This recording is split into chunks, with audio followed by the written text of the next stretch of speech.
అయిందా? బాగా అయిందా? ఇప్పుడు అనండి. అంటే నోరు పడిపోయిందా?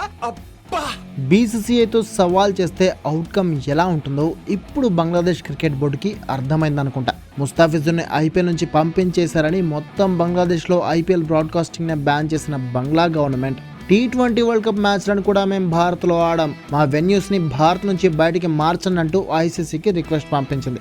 బీసీబీ చేసిన ఈ రిక్వెస్ట్పై బీసీసీఐ చాలా సీరియస్ అయింది. కానీ ఒకవేళ ఐసీసీ ఈ రిక్వెస్ట్ని యాక్సెప్ట్ చేస్తే బీసీసీఐ కూడా ఏం చేయలేని పరిస్థితి వచ్చేది.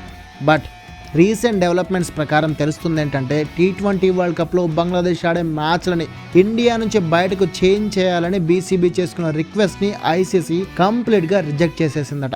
అంతేకాదు, నోరు మూసుకుని ఇండియాలో మ్యాచ్ ఆడండి, లేదంటే ఆ మ్యాచ్ల పాయింట్స్ వదులుకోండి అంటూ స్ట్రాంగ్ వార్నింగ్ కూడా ఇచ్చేసిందట. ఇదంతా కూడా ఐసీసీ బీసీబీ మధ్య జరిగిన వీడియో కాన్ఫరెన్స్ మీటింగ్లో జరిగిందట. అయితే ఈ వార్నింగ్పై బీసీబీ మాత్రం అన్నట్లు అబ్బే మాకు ఐసీసీ ఎలాంటి వార్నింగ్ ఇవ్వలే అంటూ కహానీలు చెబుతోంది. ఏది ఏమైనా వచ్చే నెలలో స్టార్ట్ కాబోతున్న T20 వరల్డ్ కప్లో ఒకవేళ బంగ్లా టీం ఇండియాలో ఆడడానికి ఒప్పుకోకుండా ఐసీసీ కూడా వెన్యూస్ చేంజ్ చేయడానికి ఒప్పుకోకపోతే ఆ మ్యాచ్ల పాయింట్స్ అన్నీ ఆ టీం పోగొట్టుకోవాల్సిందే.